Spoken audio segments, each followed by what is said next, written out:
Hello everybody, Kate here for today's Spotfire session. It is the 2nd of December and it's freezing cold here in Adelaide. I've actually got the heater on.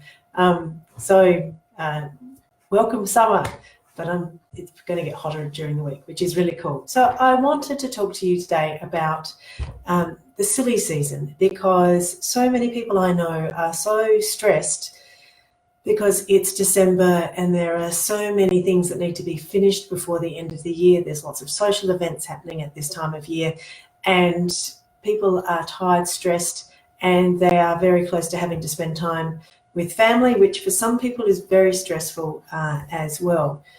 I think it's a little bit of a myth that all family gatherings are great fun and wonderful and a wonderful time. Dealing with family, coming together with family can sometimes be a significant trigger for a lot of people. So we need to be really mindful of that and look after that. And then there's just other things that are happening, like if you're separated or you're alone this Christmas, then there's sort of dealing how to work out arrangements for that, how you're going to spend the day, how you're going to look after yourself. So not talking about Christmas Day itself, I will do that soon, but talking about the work leading up to Christmas and looking after yourself in that space.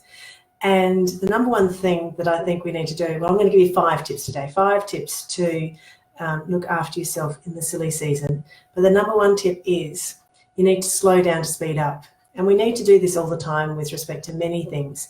But I think particularly at this time of year, we are so pushed that many of us are at risk of having an accident or making significant mistakes. And we need to really think about how we are looking after ourselves so that we can get through this period. So slow down to speed up. Now, ways in which you can take mini breaks are things like just going for a quick walk around the block. I can't tell you how just getting out and having a very short walk can be so helpful.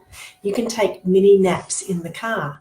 And what you can do is lie the seat down, put the timer on, and just lie there. You may not go to sleep, but just giving yourself an opportunity to chill for 10 minutes could revitalize you and help you get through the rest of the day. I'm always a fan of a bit of a dance, just boogieing to your favorite song. That will help enormously. That type of thing is really, really important, to just give yourself a break so that you can be energized and then get back to work and doing what you need to do. And particularly if you're driving a lot or you're on the tools, look after yourself, take a break. The second thing I want you to think about with respect to taking care of yourself during this busy period is to eat well. Now, I know that it's a time when there's lots of food around. You might be going to lots of social events. So there's lots of good, yummy food to eat, but you need to think of how you're going to fuel your body during this really busy period. And so when we're fueling our body to get through, we need to fuel it with really good things. And I know that when we're busy, we don't have time. And so we often just grab something on the road to eat while we're going from appointment to appointment. But if you can find a way to ensure that you eat some healthy food every day, you're going to feel a lot better. If you eat sugary, starchy food in the afternoon, it will just make you feel more tired. So think about what you're putting in your body to get you through these really busy days. The next thing I want to talk to you about is the word no. This is a time when there are lots and lots of social events on top of trying to get all your work finished by the end of the year. So we need to think about how much can we actually fit into a day. And it's perfectly reasonable to say no to a social event or a Christmas drinks or whatever, and you don't have to justify anything at all. For some of us, that's really hard. We want to justify, we want to say no, but the reason we're not coming is because we're tired, run down, or we come up with some other excuse. You don't need to do that. You just have to say, thank you so much for the invitation, and unfortunately I can't attend, and leave it at that. That's all you need to say. You don't have to go to everything you're invited to. You need to look after yourself during this busy period.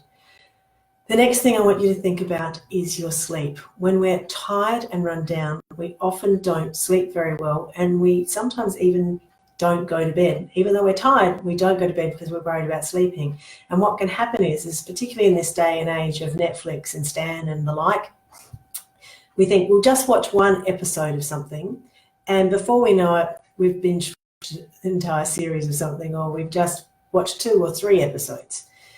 Go to bed. You need your sleep. You need your sleep more than you need to watch Netflix. It will still be there when you come back. So if you're really tired, you'd be much better off going to bed, reading a book and going to sleep than sitting up binge watching episodes of Netflix. So look after yourself. Get sleep. Sleep is crucial when you're really tired and run down.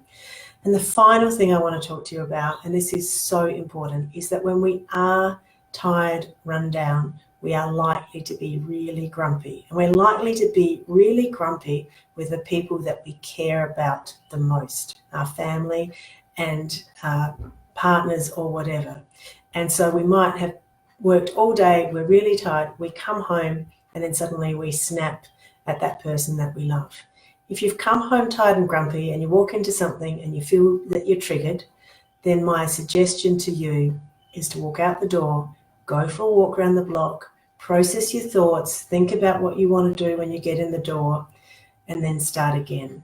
It's not fair that we tend to be grumpy and rude and snap the heads off people that we care the most about. So nurture your relationships during this time. Don't go looking for arguments. Find a way to care for each other. And if you have to get out because you feel yourself being triggered, then get out. Go for a walk, go for a drive, do something, but process your thoughts. Walking will be better than driving because it's that movement that's going to really help you. Process your thoughts. Think about how you want to present. Think about what are the issues that just triggered you and what you could do to change that, and then go back in and think about how much you care about those people, because you need them during this really busy time to be on your side, not fighting you because you're tired and grumpy and you might say things that you regret. So look after yourself and look after the people you care about, and then you'll get through this busy period, and then it'll be January. And in Australia, that's when we all slow down. So have a great December. Look after yourself during this period, and I will be back next week. And I do want to talk to you about managing Christmas Day. Okay, bye.